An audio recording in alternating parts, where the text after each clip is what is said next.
What's good? We back. Said I want to do a video on this, but I think it warranted a video of its own. Box Clinic and more. Y'all know what it is. Your boy CJ Goodfella. And looks like that Triple G is preparing to have to face one of his mandatories, and it ain't Jermall Charlo. I'm gonna link this article in the description again, same one I linked earlier about the negotiation about Canelo and Triple G. Where in this one, this part of the video, an article that we read, Tom Loeffler said, "We just want to be treated fairly. We want the IBF to give us 30 days to negotiate, and then a few months for us to put the fight together. August 3rd ain't a fair date." And he said about Jermall Charlo in the very next paragraph, WBC granted us exception to fight Canelo, so why they just can't get us to grant us a discussion or exception without it? It wasn't nothing about, we'll make the fight with Jermall Charlo, like they said with Derevyanchenko. In the article, it turned to an HBO negotiations and we want proper procedure and all this crybaby shit, man. If you would have fought a mandatory on May 5th, you wouldn't be in this predicament. You wouldn't need Canelo to come save your bacon this time. You know what I'm saying? Instead, May 5th, you fought Vanis Martirosyan, which the IBF was the only sanctioned body not to, fund the fight or not to, had a belt on the line and sanction the fight, and all of a sudden you want to go back to the drawing table a month or two later and ask the IBF for another exception. No, you're going to fight one of these dudes or fight Canelo or get stripped. Them your three options. And if it come down to you having to fight Derevyanchenko, well, kiss that WBC green belt goodbye, because Mauricio Suleiman Jr. basically said if he don't fight, Golovkin don't fight Charlo next, and don't fight Canelo next, then he got to fight Charlo. They more interested in fighting Derevyanchenko at 154 pounds. At 160 pounds, excuse me, and at middleweight. So that's that WBA mandatory. So that's what they'd rather do. You read this article, it was real different. It was acting totally different. When Jermall Charlo, question came up by Mauricio Suleiman Jr. saying that Golovkin don't fight Canelo, he got to shoot a fair one with Jermall Charlo. You know what I'm saying? They don't want that fight, man. If they want the fight, they would answer like they asked the Derevyanchenko fight. Yeah, we'll fight him. Yeah, ain't no problem. Just give us proper time per rules. But at the end of the day, he don't want no smoke with Jermall Charlo, and we can't get mad at Golovkin. He at the end of his career twilight. He think he's some big type of star when he not, and he can move how he want to move at this point. But when you got them belts and you ain't bringing in that real bag like Mayweather, or Pacquiao, or Cotto, or Canelo, they ain't gonna respect you because that little 3% ain't shit. Unless you get up there to like the $30, $40 million purses. And I don't see that in Triple G future, man.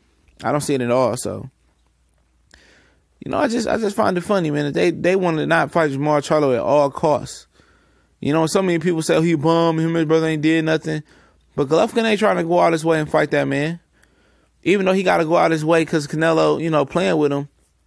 Or he trying to play with Canelo this time around. He chose to pick the guy with 12 fights. And that's what they do, man. They cherry pick and choose their fights, the path of least resistance.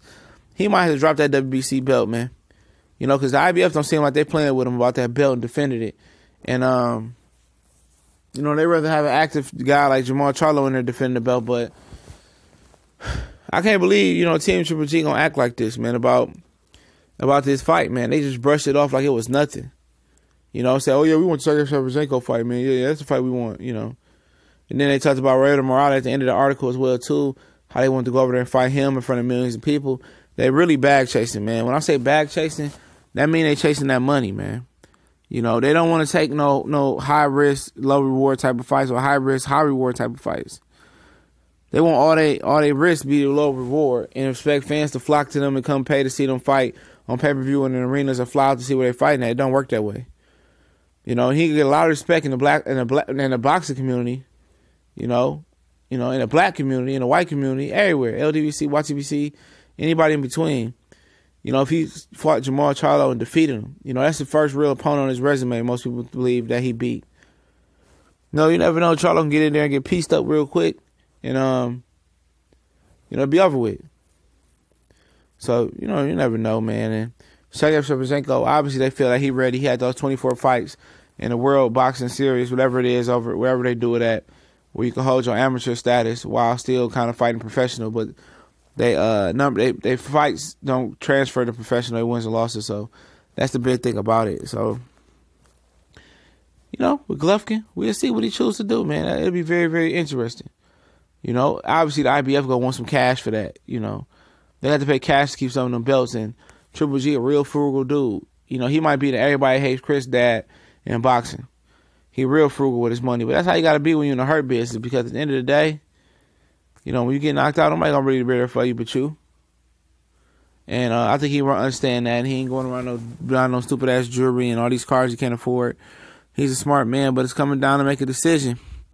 If you crawl over, if you crawl over to Canelo, or you crawl back over to Jermall Charlo, man, or Derevyanchenko. If there's no Canelo fight and he fights Derevyanchenko or anybody else besides Jermall Charlo, he getting stripped. And Canelo, he getting stripped. So then, if he gets stripped, Charlo will be automatically the WBC title holder, because he's the interim title holder right now. I just find it funny in this article that at the end they said that they start getting political and talking about the rules and shit with Jermall Charlo and how this and that can't happen, and they're not interested in that. I mean, at the end of the day, man, you gotta fight who they put in front of you, who you're mandatory. He worked hard to get to that position. Fight him. If you gotta handle your business, you believe in your ability, shouldn't be no issue. But it might be a little bit of issue. Yeah. So, man, it's the Boxing Clinic and more. Just bring y'all some more heat. Don't forget the link in the description so you know this trill. Check us out on Facebook, Instagram, and Twitter. All those links or usernames in the description. And we're going to continue to keep this boxing shit alive. And, can't wait till next week. It's a lot of boxing on, So this week, I'm not sure what's coming on, but we have to wait and see. That's what it is, man. It's TBC and more. We gone. Way gone.